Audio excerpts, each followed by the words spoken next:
Hey there, I'm Christopher Schoenwald, and welcome to Life as a show intently focused on helping people find their professional pathway by exploring and unearthing the details of jobs from around the world. The day and age we live in is clearly defined by change. We see it and experience it every day, whether it's in the course of executing our work or just simply getting by. At times, this constant evolution and transformation can be jarring. It often entails the relearning of processes, steps, protocols, etc., etc. Other times, it leads to massive simplifications and improvements in the way we live and work. Well, on today's show, our guest is someone who has created a business service that, yes, promotes further change in the industry he operates. However, his offering has a very specific aim, which he believes is a complete game changer.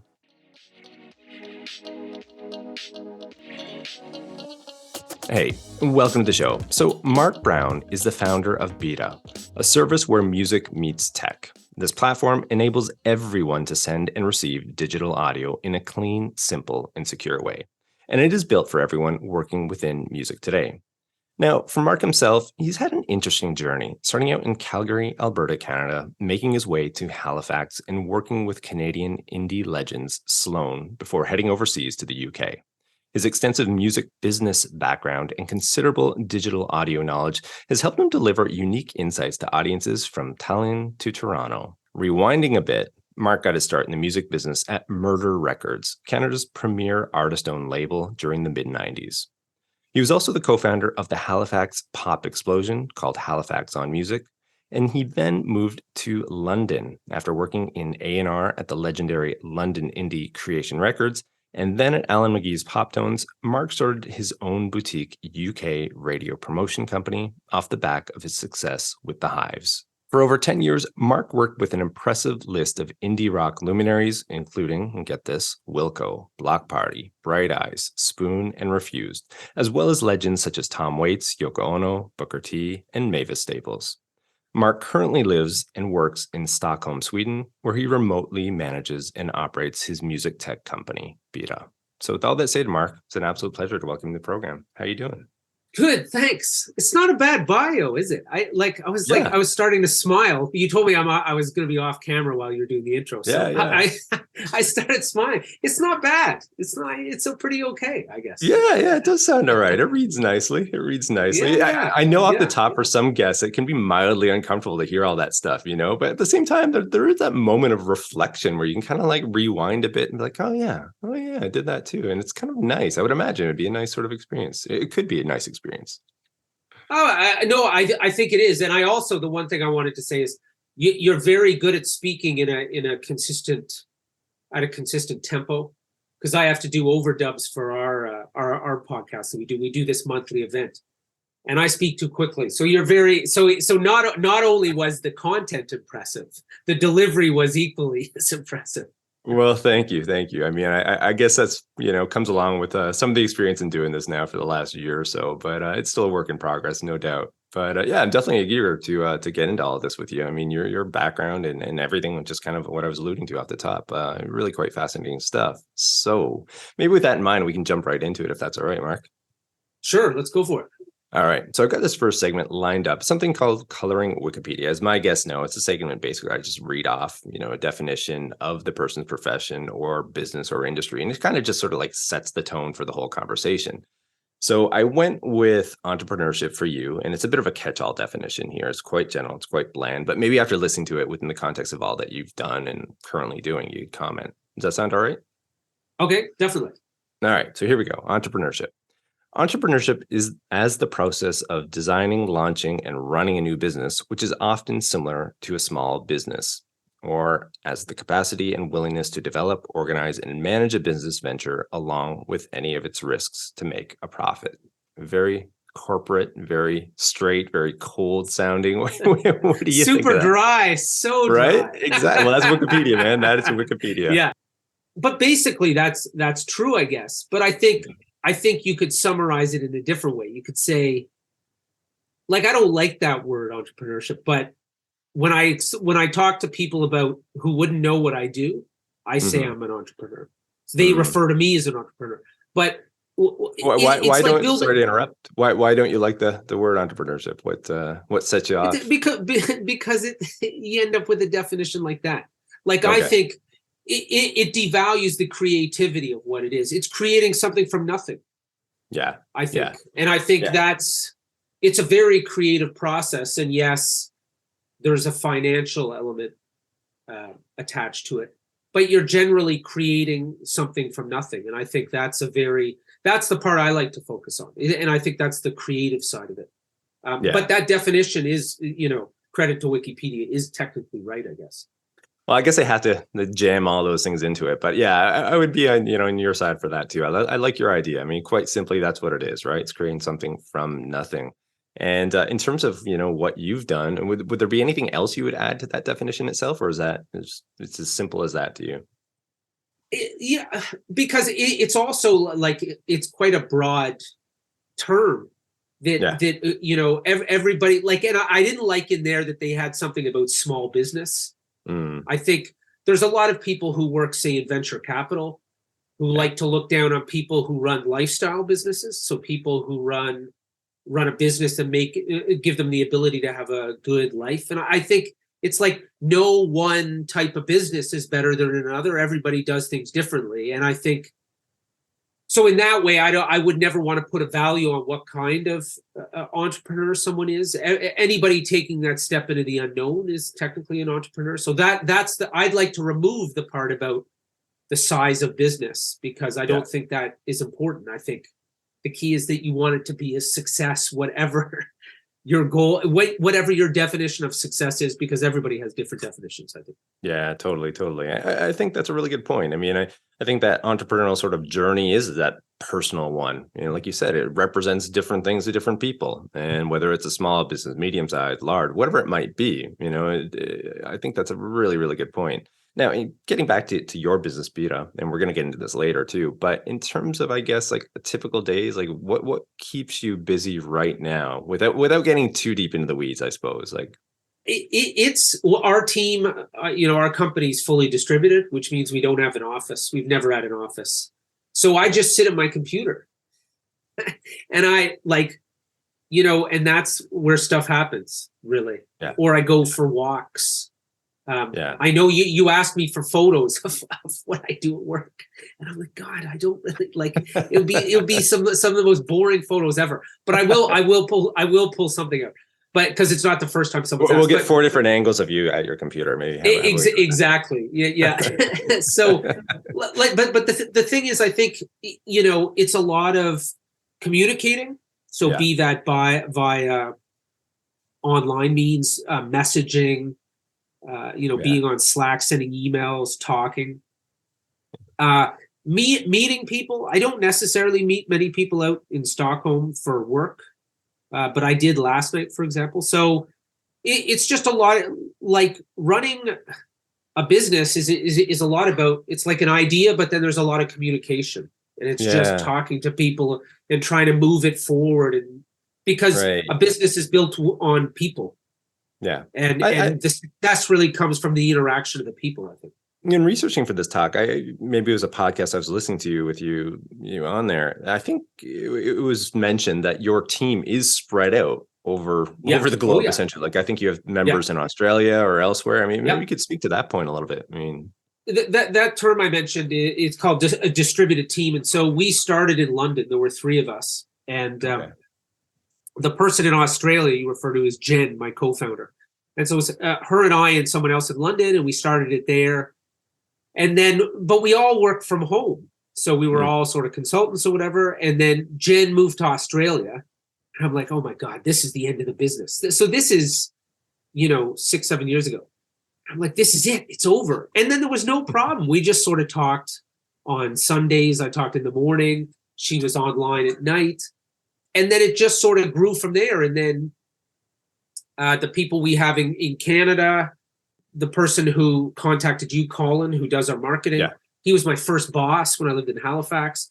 So I'm like, oh, I want to get him involved. And then, we work with a couple other people that Jen knew who live in the UK. And, it's very common now to run businesses like this, like WordPress. I don't know if anybody knows what WordPress is, that runs all those websites and blogs and stuff, that they're fully distributed, the company that runs that. So it's a lot more common, and people ask me like, oh, is it hard? And I'm like, well, it's the way it's always been for us. So no, in a way, I really like it. Like, it's a great way to work. It certainly sounds appealing. I think, and it sort of shatters that image of what, you know, a traditional business is like, which I also love too. You know, is like, you can run it in so many different ways. It kind of returns to that definition. Like, it doesn't have to be this cold, hard, fast sort of rule of how you've got to do things. You know, there are several different workarounds, especially nowadays with technology, with this, right, with Zoom. You know, we're having this call here with Japan and then Stockholm, like, you know, like, we can totally do these types of things now. And I think it's a nice eye opener, especially for youth that are kind of like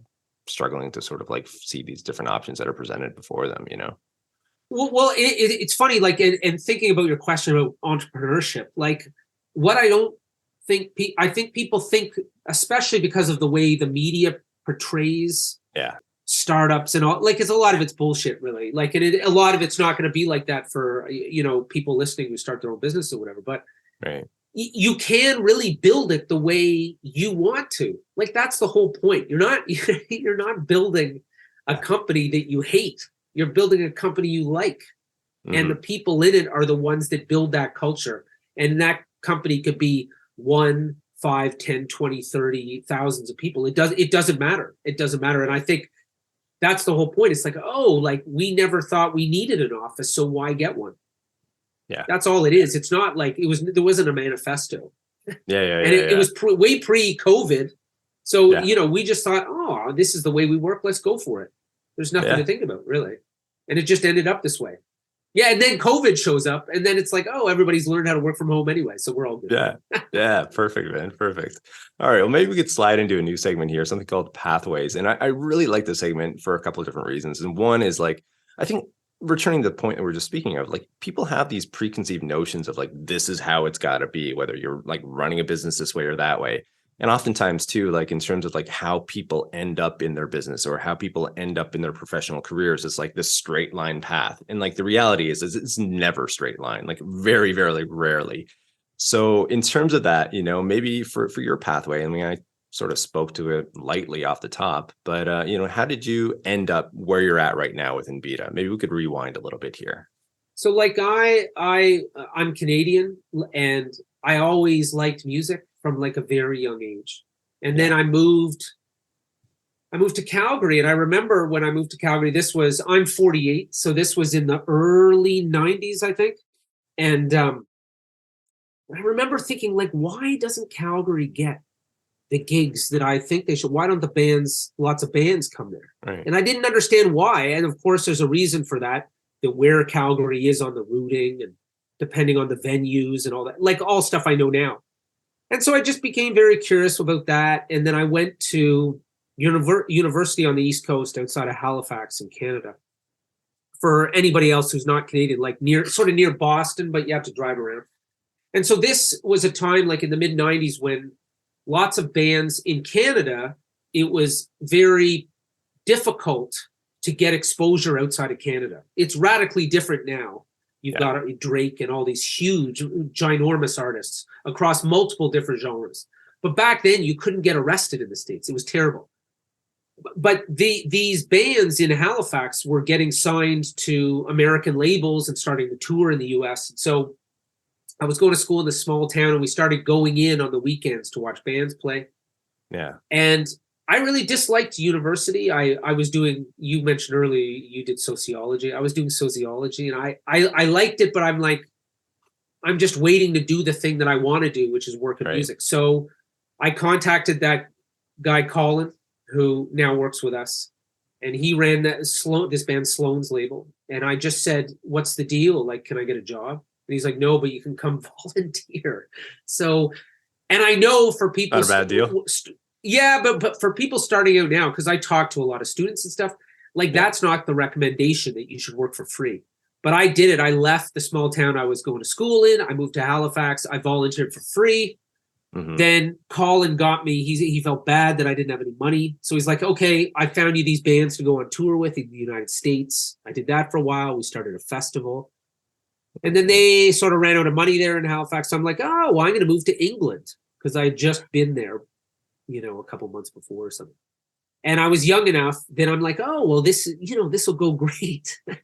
And so I moved. Yeah, exactly. Like, and, I moved to England, and I got a job right away, and I worked in this record warehouse. And I remember going around the record warehouse, what you would do, this is back when there were still lots of physical products. So you get a list of all the records that the store wanted, and you go around and pull them all out. And I would tell the people working in the warehouse, like, oh, I'm going to get a job at a proper label. And they're like, oh, yeah, sure. Yeah, great. Yeah, me too. And then, 9 months later, I got a job at this label called Creation Records that was famous for Oasis and Primal Scream, like all these very legendary British bands. And I worked there, and then they sold the rest of the company to Sony, which is one of the big major labels. And I got let go. I went back to the record warehouse, which was not fun. But then the guy who started Creation called me and said, hey, do you want to come be my PA, my personal assistant? I'm like, why not? I was a terrible PA, terrible. And so he's like, well, maybe you should do radio promotion. I'm like, sounds great. What's that? And he's like, that's where you try to get songs on the radio. So I started doing that. And then I sort of lucked out.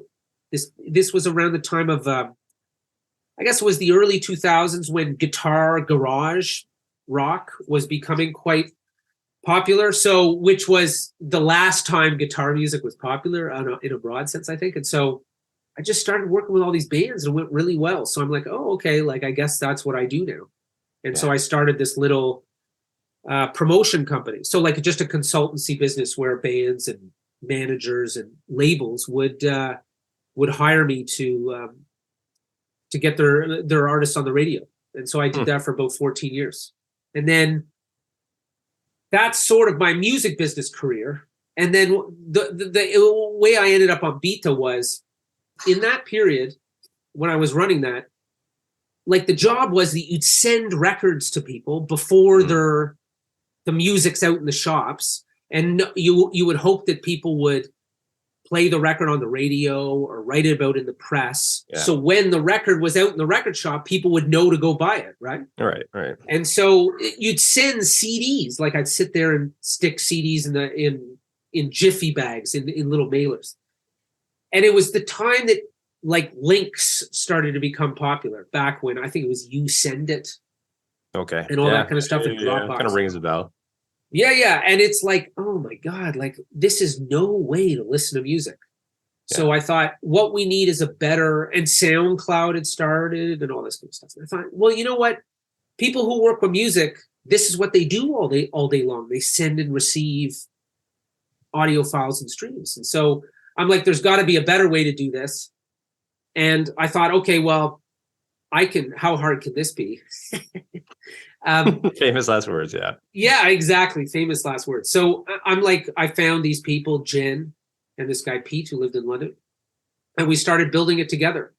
And yeah, so it was just an idea. And I thought, how hard can it be, basically? Yeah.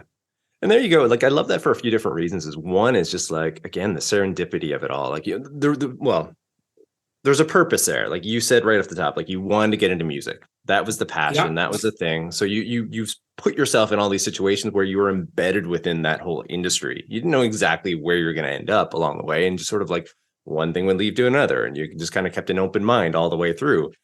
And, but all the while still knowing that that's where you wanted to be. And then it's just interesting how, again, these paths kind of like, wind this way, up, down, around, and then here you are, and again, like I find that so compelling, and it's something that's just like lost on a lot of people. They just have this vision that's like, oh, it's a straight line, simple path. This is what I want to do, and 5-10 years down the road, this is where I'm going to end up. And it just never happens that way. And like your story perfectly sort of illustrates that, I would assume, at least.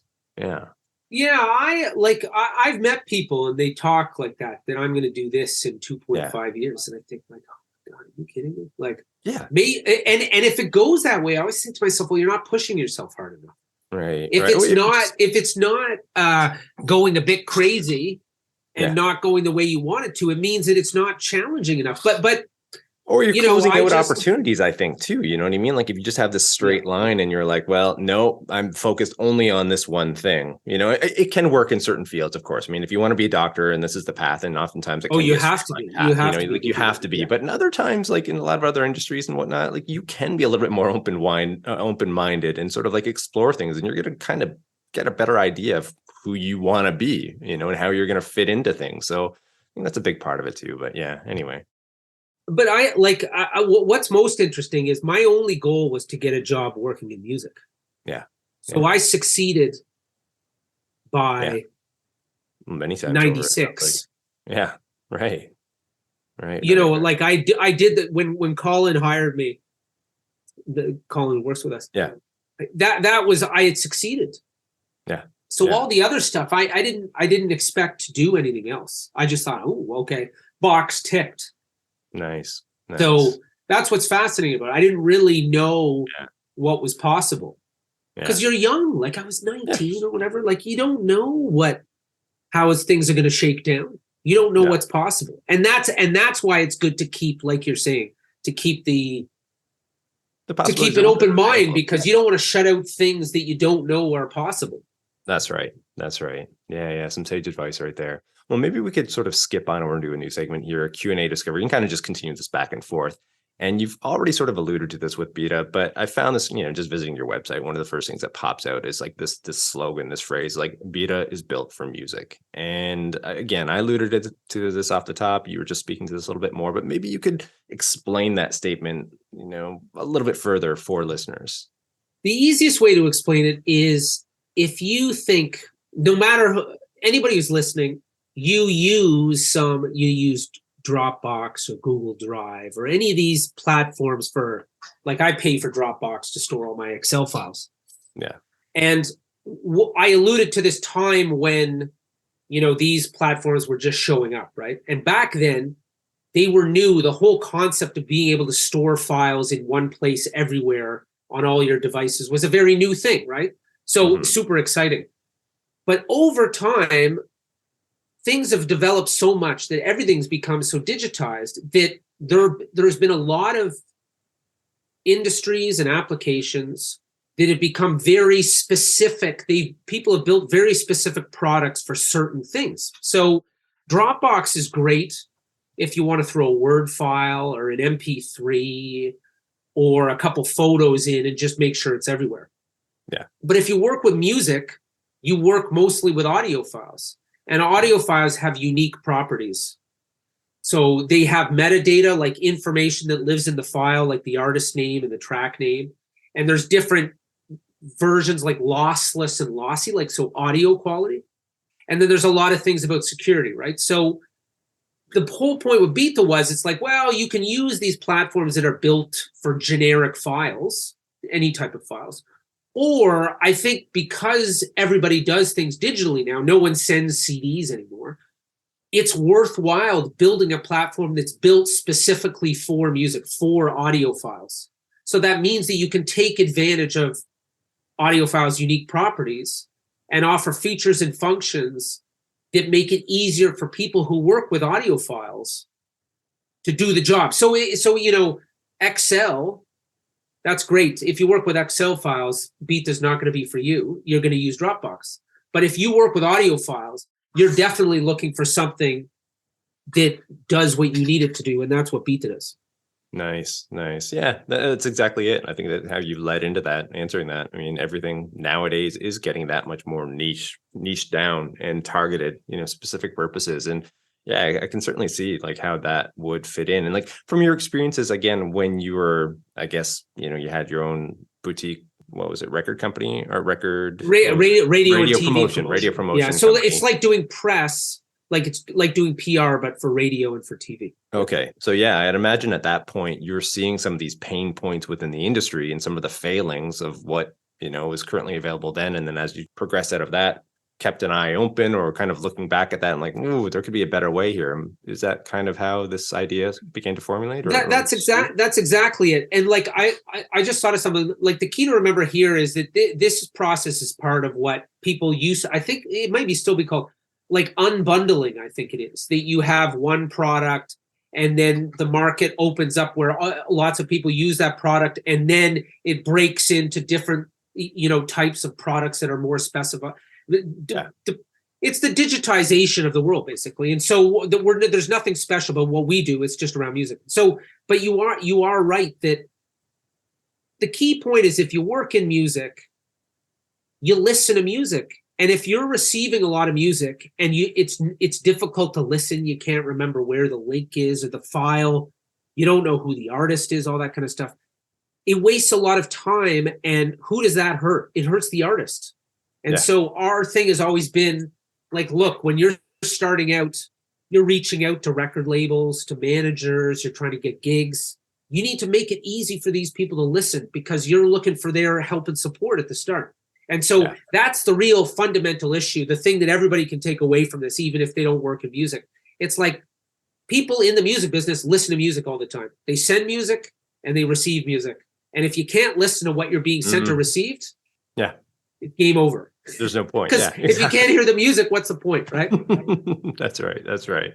Yeah, I've got this other question lined up here. And in terms of the music industry as a whole, I mean, the transformation's been like part of it from the beginning, right? I mean, just in terms of the mediums of like how music has been consumed, whether, we're talking records, 8-track, MP3s, like all the way through to where we're at right now.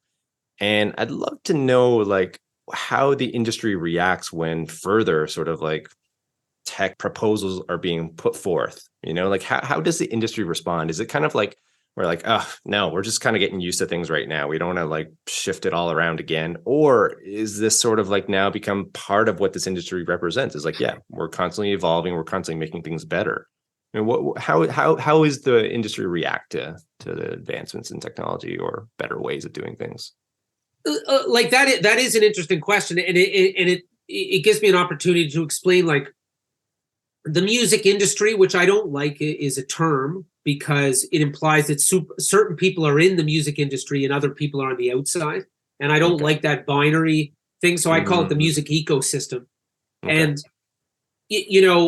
but people still say music industry. But these music ecosystem, what's interesting about it is it's quite decentralized in the sense that you have lots of different, for a record to be a success, lots of different things need to happen. Lots of people need to work together, like managers and artists and record labels. And so when you talk about, say, how would the industry react? Like, it depends which part of the industry, right? And so there are, like any business or industry, like it could be the pulp and paper industry, like whatever, or the alarm bell business or whatever. Innovation is a threat to existing businesses. So those larger companies, they have felt threatened by a lot of these newer businesses. And then how, say, for example, how somebody like Spotify or Apple Music pays a record label, and then the record label pays the artist. Right. That's three different groups of people, and they all have a different perspective, because, say, Spotify might say, hey, we don't pay a lot, but we pay more because more people hear it. The volume. And then the record label blames Spotify, but then doesn't pay the artist enough because the artist has a shitty contract with the label. So the music business is very chaotic in that way. Very chaotic. Yeah. But it was very tough 10 years ago. And now I think things are going better. So I think people are happier, but it's hard to be creative industries. No, it's a good distinction. Ecosystem industry, I like that. The reason I asked this question, I was having this really interesting discussion with somebody within the film and entertainment, maybe ecosystem industry, whatever you'd like to call it. But we were speaking on points of like sustainability and whatnot, and how that industry has really been adapting a lot of, some of the policies moving forward, and actually sort of like shifting things and like promoting some of these policies that are being like, adopted by other industries themselves. And one of the reasons for this, at least what I was being told, was that, it's become part of that industry to always find workarounds. If they're filming a shot on a mountainside and there's, shitty weather, well, they still got to get the shot done. They got to find a way. So there's sort of like this cultural sort of like element within the industry itself that's like, find a way. So it sort of like triggered this thought, like within the music ecosystem, I suppose, in the context of this talk, whether or not there are certain elements of like, yes, keep progressing, keep moving forward. But your point, of all these different players within there, it's a really fascinating one. It's like all the inter sort of connectedness can really, be a benefit to certain companies, as you said, but then can really like close out or destroy others. So yeah, it's fairly nuanced, I would say. At least that's what I'm gathering. Yeah, and but I think like like it's all obvious to me because I've worked in it for so long, but then it is complicated. But if you take, say, the film business, like it costs a lot of money to make a movie. It doesn't cost a lot of money to make a record. So the barriers to entry in the film business, like to get a movie into movie theaters and to get it on a Netflix or whatever, is very challenging. So that creates different dynamics. Whereas in music, you can easily make music and release it on Spotify, but bingo, no one knows it's there. So you've got to promote it and all this kind of stuff. And I think one of the things, like talking about progressiveness, I think like the music business has been historically like, pretty chaotic and not in a good way. And I think the music business has become more professionalized, which people could argue makes it a bit more boring. But at the same time, it has advanced. Like I was reading, somebody posted something today about talking about the company they worked at, acknowledged the union that started, because there's no unions at record companies and stuff. And so there's been a lot of progression in that kind of way. And like, so it's not just technological advancements, it's social advancements, which I also think are good. Just because you mentioned, I sort of alluded to that in the film business, that I think that is one of the positive things, that the tolerance for bad behavior is diminished. And I applaud that for sure. Yeah. How was Byta received when you first launched it? Like, what was the reaction like? No one cares. Just like any record that's released on Spotify, 100,000 tracks a day. So you've got to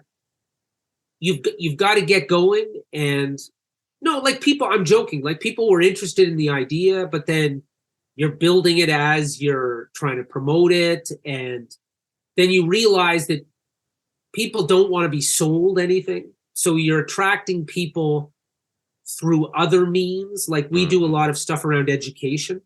That's a big thing, like doing talks, like that monthly event I talked about. Yeah. So we don't do any sales or anything like that because no one wants to be sold anything. So it's a slow process. Change is a very slow process. It's a very slow process. Yeah. Well said. For sure. Okay. Well, in terms of the business itself, maybe more on the technical side of things, I always find this sort of like avenue interesting to explore. I don't know if you will or not, but we'll give it a go here. Part of the premise of your offering is this notion of security, the security of the files themselves. And again, with technology now, it's just like this constant like back and forth cat and mouse game between, like say a company or an individual who's trying to protect things. And then you have these bad actors that are trying to like bust through these walls or these barriers. Now, you yourself might not be involved on the technical elements of your business and whatnot, but, being the founder, of course, you have an idea of what's going on. What is it like managing that aspect? I mean, is that a major stressor for you, constantly trying to like keep on top of things like security protocols or whatever it might be? Or, what would you say to that? Well, it's interesting. There, like, there's known knowns and unknown unknowns or whatever that, what's his name? Donald Rumsfeld or whatever his quote was. Like the situation is that you've always got to be conscious of that kind of stuff. It's like risk management. Yeah. But I think, so there's an element of all the stuff you should be doing. Then there's all the stuff that is like, let's just be conscious that we want to be smart about how we give our users the opportunity to protect their music, and then they make the choices. Because I think the way we all live today, we know that everything's at risk. It's the internet, right? And so you really just want to do your best to be conscious of all the risks. And that's something we try to educate artists about, because artists are worried about, sending their music to people and then they send it to someone else. Like there are bad actors, I agree. Yeah. But then there's the sort of the dumb leaks. Like somebody sent a link to someone and they sent it to someone else. And then somebody said, oh yeah, sure, use that on the YouTube clip. Right. And then it's like, I haven't even released it yet, you know? So there's do you see what I mean? Like there's these known knowns, like we could be hacked at all times. And that's scary stuff. And that's just something everybody needs to work on and try to be as conscious as possible about, you know, keeping up to date with everything. Right. But then there's also the encouragement about being smart and, you know, being aware that security is something that's important. And what does that mean when you ask that question yourself? Yeah. It means being really conscious of it, I think. Kind of minimizing that other side of the security risks as well. Yeah, certainly an important one too. Yeah, I hadn't really considered that. Yeah, it's definitely the day and age we're living in, you know, for sure. So, you know, like artists, when they talk about it, it's like this existential threat. They don't really know. They're worried about. We released the first ever white paper, research paper on music sharing about a year ago. And like I did some of the follow-up interviews and people were like, I'm worried about security. I'm like, well, what exactly are you worried about? They're like, well, I don't really know. Like, you know, and I think everybody suffers from that now. And it's so what we try to do is just sort of quantify that. Like, okay, everybody's worried. What are they worried about? And then you try to give people best practices and all that kind of stuff. And then you try to implement best practices within the company. Yeah, exactly. Yeah. That's a really interesting take on how to sort of tackle that. Yeah, really quite compelling. Well, I do have one last question in this segment, actually. And this is kind of returning to you and what you've been doing. You know, again, kind of how we started off this talk. You know, your career has kind of been embedded within the music ecosystem, but all the same, I mean, there's been a whole bunch of different sort of like, you know, pathways that you've been on and everything. I mean, a lot of rewarding experiences, a lot of challenging times, I'm sure, as well. Looking back at it all, you know, what does it come to mean to you, you know, at this point in your stage of your career and where you're at? What does it mean to me? Yeah. Like I'm just glad I got a chance to be involved. I think the process is way more important than the destination. Getting to be involved and work with people and try to find a solution to problems is a very exciting thing. Like that's the best part of working with any creative endeavor. And like that's what I did in music. I helped artists become successful. I wasn't the focal point. I was a supportive person along that journey. And that's very rewarding to see people's art that you believe in slowly under time be accepted by a broader audience. And then what we do with our company, like, yeah, I'm the founder or whatever, but I spend my time hopefully trying to encourage other people and support other people to get the results that they're looking for. Do you know what I mean? Like, and that's, so I spend my time trying to help other people, really. So I love that. Like when it works, you know what I mean? But it's hard. It's the music business, unbelievably hard. Tech business, unbelievably hard. But I guess I like hard stuff. Well, I think there's a certain degree of, you know, reward when you kind of like get through those moments. You know, the more challenging it is, right? I mean, it sort of makes sense in that way. But one other quick question, it just sort of like popped in my head right now. Like you'd mentioned, like being surrounded by creatives, you know, obviously within that industry for quite a bit of time there. But then having this business that's evolved into like this tech side of things, like almost like two completely different worlds. Like what has that been like? You know, like still obviously having the artistry side of things, you know, and engage with people within that side of you know, the industry, but then also now being within the tech world too. Like, how is that? What's interesting is it's like to make something successful in music, again, like you have a team, like there's the band who create music or an artist, and then you have all these people that help them bring that into the world. And so you work as a team and it's like a little bubble. And, you know, you maybe work on a series of those at any one time. But when it's really starting to roll, like a band going from absolutely nobody knows who they are to selling millions of records. Yeah, it's a very intense thing. And it's very hard to pinpoint exactly why it went so well, because there's lots of good music that doesn't get the attention it deserves. So like working in a startup, it's it's like a group of people working on something together. And I think that is very neat. So that in that sense, there's a definite parallel, because you can build something and then people don't come and use it. And you don't, like, what's fascinating about it, it's very hard to pinpoint why things suddenly work. Yeah. A lot of people say they really know, and that's crap. Especially in music, they'd repeat it again and again and again if they could, and they can't. So that means that there's an element of time and, vibes that create something. Yeah. Mm-hmm. Mm-hmm. So that'd be the parallel I would draw between the two.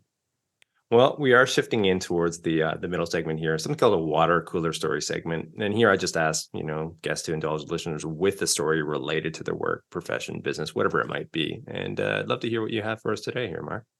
Well, I was thinking about it, and I was thinking, like, since this is sort of about, jobs and stuff, I think like basically I've been let go from every job I've had in music. Like, made redundant. I don't think I was fired from any jobs, but like all the proper employment job, like proper, I was an employee jobs. Yeah. I was let go. So I was sort of thinking that, like, that's probably why I ended up doing what I'm doing now, is that, there's no security, but that those are the best things that happen to me. And so that's what I was thinking about, because it's ridiculous, really, that, my first job in Halifax, they sort of ran out of money. Then Creation closed down because they sold the rest of the company. And then Pop Tones, which was the next label I went to work at, they ran out of money as well. And it's like, oh my God, like, this is brutal. So for anybody listening, I think that's what I would talk about. Like, it's challenging, but it's sort of, if you hustle and you keep listening, mm-hmm. it sort of works out. But that was the first thing that popped into my mind, because it's a good overview of it, definitely, of my career, but also reinforces the fact that it doesn't go in a straight line. Like, it comes right back to that point of just like kind of like being open to possibilities, right? And keeping those possibilities open, and then also like considering things along the way, like how you could fit in, or maybe I could do this, or maybe this could work, or maybe if I just shifted things around this way, I could present this new service or product here. You know what I mean? Like, it's just keeping that open mind, recognizing where you're at. I like that. Exactly. And I think, like, you either keep an open mind or you'll be forced to have an open mind. Yeah. Well said. It's going to happen either way. It's going to happen either way. Yeah. Alrighty. Well, we are shifting into the very last segment here, something called a crystal ball segment. As the name implies, we're usually looking towards trends, predictions, so on and so forth, pertaining to the future. Now, I've kind of alluded to this point already in the talk about the music ecosystem being built on this notion of change, like moving forward constantly. And it's just been part of it. But then also, too, like, it is acknowledged. I mean, there are some purists in there, like you'd mentioned this as well. Companies that don't want to see change, like financially, it doesn't make sense for them to have too much change. And then just like on the artistry side, like people just resist sort of like the whole digitalization of it all.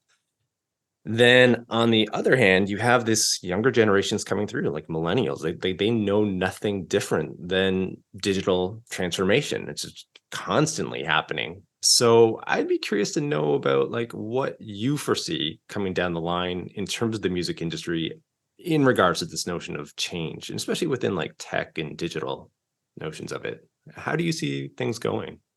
So I'll start by talking the way it was in the 90s. In the 90s, before the internet, it was very hard to get your record released. You could press a record, but you had to get it into the stores.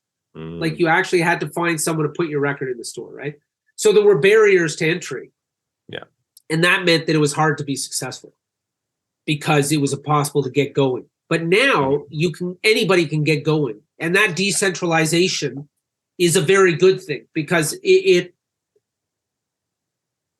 means, and that goes back to what I'm saying about the music industry and the idea of gatekeepers, that anybody can release music. And that's very important to me, especially. Like, no one should be preventing anyone from doing that. But the flip side is 100,000 tracks being uploaded to Spotify every day.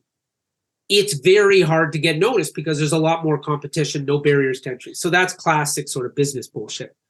But I think like it's just the future. It feels like it's going to be even more chaotic in a way, and decentralized, just because there's so much music. It can't continue this 100,000 tracks a day. Like they do get stored somewhere. Mm-hmm. So, Mm-hmm.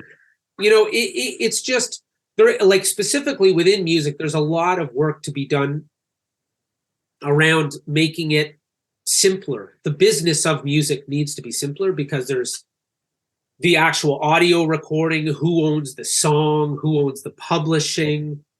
It's pretty chaotic, and that kind of stuff's getting worked out. So from a tech point of view, I see a lot of change for the better coming. And making it easier for people to release music and then get paid for that is a good thing. And that's what's been going on the last 10 years. So I'm hoping that there's just going to be more of that, really. And that's what you hope digital innovation brings. No one needs digital pony is the first thing or maybe, pardon me, lots of people need digital ponies, but the music business doesn't need any digital ponies. They need more transparency about payments and agreements and all that kind of stuff. Yeah. And that's getting worked on. And that's the kind of innovation that the music business needs. And I think that's the kind it's getting. So digital ponies, very important. But in the music business, rights, transparency, all those things, that's been improving the last decade. And I hope it continues. Yeah. Well said. It kind of harkens back to a conversation I had a couple months ago with Laura Simpson of Side Door. If you're familiar with that company. Yeah, I know, of course. And it's another nice example of how sort of like technology and evolution is coming along, and it can sort of advance, the industry in a different way, and in this particular offering, the artists themselves, especially like ones that are starting out using this platform, you can basically book a band, usually a smaller one, probably anywhere at your own home, at a venue that you so choose to hold, something. And that the payment sort of system always, the payment system itself is quite simple and straightforward. And it kind of speaks at the point of just streamlining and making things better as a whole. And I like that notion. I like that idea of how tech can sort of like come into this space and still preserve a lot of the elements that are there and just make it better. There's going to be some challenges along the way, but I like these sort of offerings like Byta as well. Same. No, I agree. And like the idea of house shows, like playing gigs in homes or whatever, is nothing new. But making it easy for people to do that and making it accessible to other people is what Side Door do. Yeah. And so that's the innovation, and that's the technicals. That's tech being applied in the right way. Yeah. And I think like that's a very good thing. It's bringing more access and transparency. It's exactly what I'm talking about. So that's a perfect example of what I'm talking about. Definitely. Well, maybe on that note, on these good vibes, maybe we can close things out. But I must say, Marc, it's been a true pleasure. I really enjoyed this. I can't believe we've already blasted through this conversation. I feel like we just got started. But thanks for your time today. Brilliant. Thanks a lot. Thanks for having me. Loved it. Yeah.